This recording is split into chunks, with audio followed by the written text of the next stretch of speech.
because I just saw Lotus Land, who are, I guess, supposedly the greatest Rush tribute band ever, or something. If not the greatest, definitely one of the greatest and most well-renowned. Um, as some of you may know, and I mentioned this in other videos, like other concert reviews like this, I'm a huge Rush fan. Rush is my favorite band and second favorite musical act in general. I love Rush, but as far as just musical artist in general goes, Buckethead is my favorite, at least right now anyways. Someone even more awesome than him may come along, and that may change. But for now, that's what it is. The point being, I love Rush, massive fan. I've loved them ever since I was 12 years old. I got to see them live one time, and that was on the R40 tour back in 2015, and I made a video for that back then, and it's in my channel somewhere, buried way deep down there. It was a long time ago. But Neil Peart has officially retired from Rush due to his tendonitis in his shoulders. It's too painful for him to play that long anymore. So Rush is basically, we can kind of pessimistically assume, is not gonna do any more touring anymore. Like, I really hope they can do something small for old time's sake, but I don't know if they ever will at this point. So, the next best thing we have is Rush tribute bands, and I've seen a few of them on YouTube, and they all seem really good. The singers they get, they can imitate Geddy's 1970s voice really well, especially like the high-pitched, like high screams he used to do. Like, the thing with Lotus Land, though, the thing that sets them apart for me is their singer doesn't make it sound forced. Like, when he does Geddy's voice, he makes it sound more natural. Like, other people can sing like Geddy, but you can tell they gotta go, wow! And I sang along to a lot of the songs tonight, loudly, so, my throat is not in the best shape it could be in right now for me to do that thing that Geddy does sometimes. But anyways, the show, I saw they were coming, and I'm like, hot dog, a Rush tribute band. I'll look up a couple videos of them on YouTube. Hey, they're pretty awesome. I think I'll go see them live, and their tickets are really cheap. So, I went, and it wasn't just the show, it was a dinner and a show. Like, they have all these tables around the stage, and like, you have an assigned seat at a table somewhere, and like, doors open at like 6:30, so you can go in and have dinner, and then the show starts at 8. This is the first concert I've ever paid for that was ever like this, surprisingly. Oh, and I should probably also mention my mom was with me, since, might as well, and, like, she wanted to go, even though she's not really a fan of the band. She's just, I guess she just wanted to go because I wanted to go, and it was at least somewhat accessible for her. Yeah, so the show starts like a few minutes late, which is pretty typical. They come out on stage, and I'm trying to remember off the top of my head the songs they played. Oh man, they played The Antichrist, something from Grace Under Pressure. I forget the exact name, sorry. They played Tom Sawyer, Red Barchetta, YYZ, Limelight. This isn't in order, by the way. I'm just going off songs I remember. They played Free Will, Natural Science, which is pretty awesome because I love the song Natural Science. Thankfully, Rush, the real band, when I saw them on the R40 tour, they played that song, and I was like, yes! And I saw, and when they, Lotus Land, played this song, I'm like, yes! Because I can see why Rush plays it live a lot. It's a really fun live song. Oh, hold on one second. Sorry about that. So, there was La Via Strangiato in its entirety. That was pretty awesome because I love La Via Strangiato. The solo in that song is one of my top 10 favorite guitar solos of all time. It's so expressive and just the way it builds and builds over the course of the minute or so it runs. I just love it. And they did Xanadu, they got the double necks and everything, and I was surprised that their frontman actually had a Rickenbacker 4080, and it was the black one too. The 4080 is out of production, and they're really hard to find, and they're really expensive. They pop up on eBay and Reverb every once in a while, but it's pretty rare to find them, so I'm surprised he was able to track one down. And, of course, that song was awesome. By the way, just the general quality of the show. These guys know Rush. You can tell they did their homework. Their bassist, the right-hand finger-picking technique is this very similar to how Geddy does it. Their drummer, the way he hits the snare where it gently rises up then snaps down, it looks just like the way Neil does it, and it's kind of eerie how similar they look like the real band members. Their front man is he's balding on top, but he's got the longer, almost shoulder length hair. Their guitarist is a little overweight with short hair. Their drummer has the same haircut Neil has. It's eerie, but I'm getting off topic. My point being is that with the exception of a couple little improvisations and then something like By Torn the Snow Dog or Working Man, where during the long solo sections they just sort of jam and do their own thing and don't conform to the original song, and a couple different tempos that I could tell were a little faster than the original studio versions. Rush, the original band I know, does songs, when they do their songs live, they typically do it at the original tempo with a few exceptions. But, other than those little things, the point I'm trying to make is these guys know how to replicate Rush's music live. The acoustics in the venue though were not that great. It might be because I was a little off center because I was looking at this from the top, and I'm gonna try to do it for the screen. The stage is here, and you go around, there's this diagonal row of tables, and I was about there, in the middle, a little towards the front. There were 4 or 5 more rows of chairs ahead of me.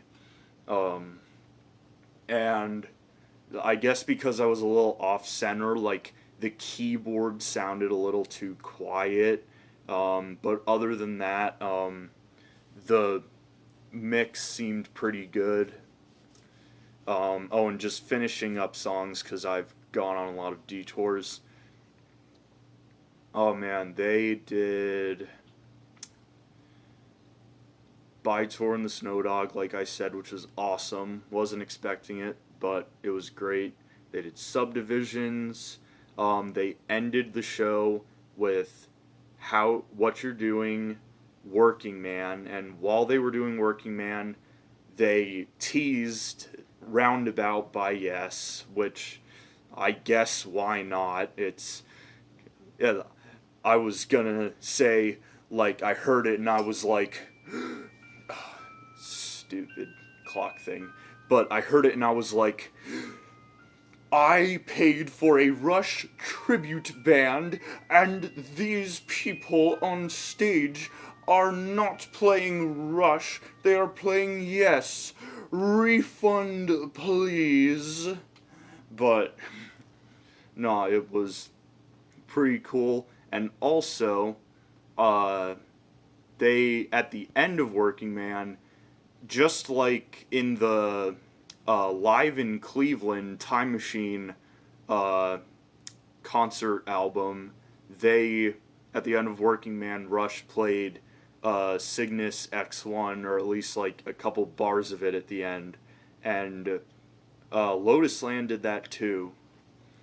And like whenever they, especially their bassist, whenever he played the bass part to a song, he would always do the live version of it and not always conform to strictly the studio version, but all of it still works within the context of the song.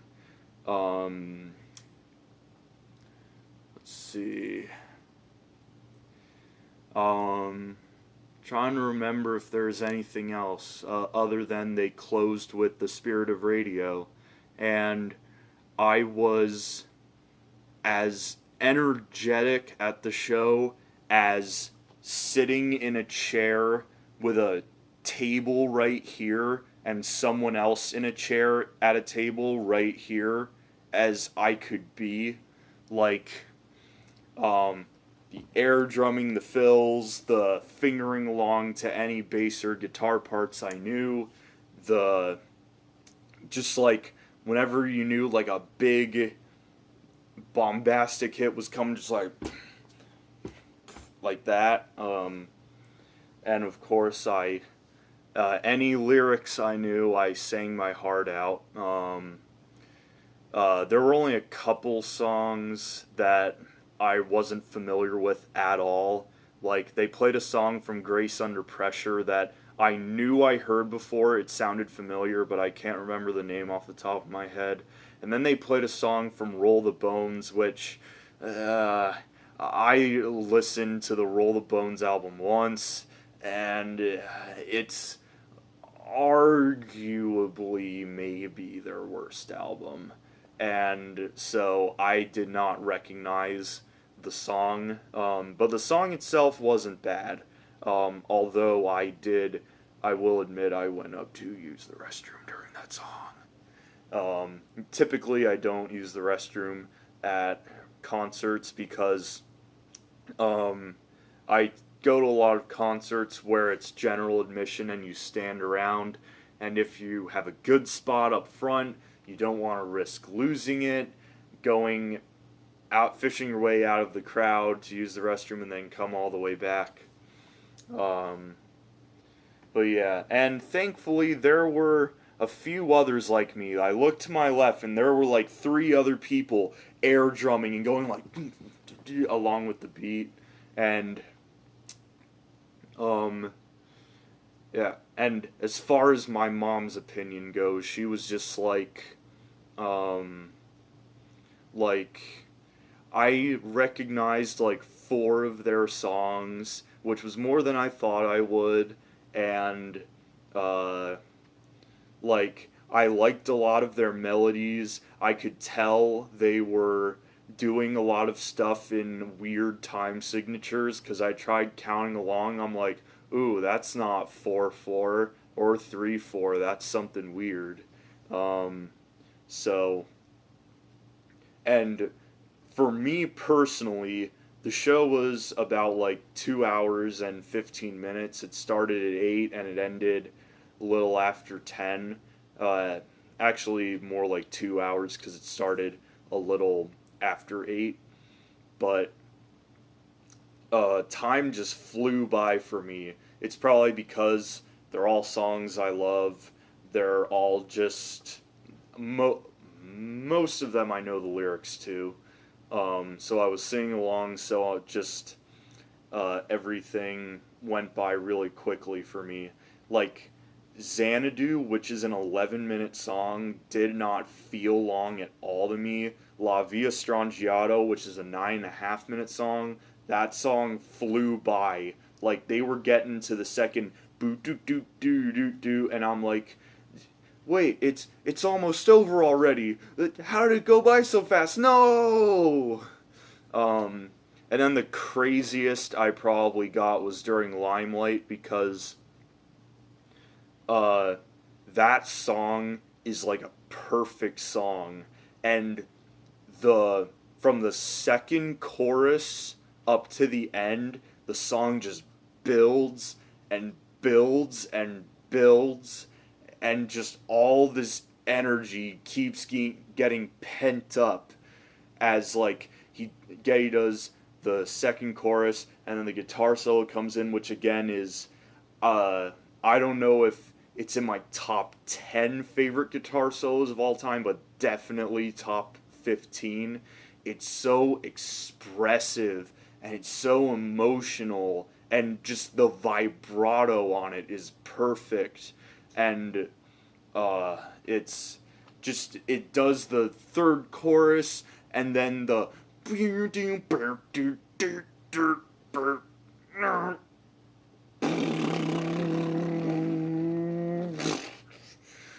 and it's amazing.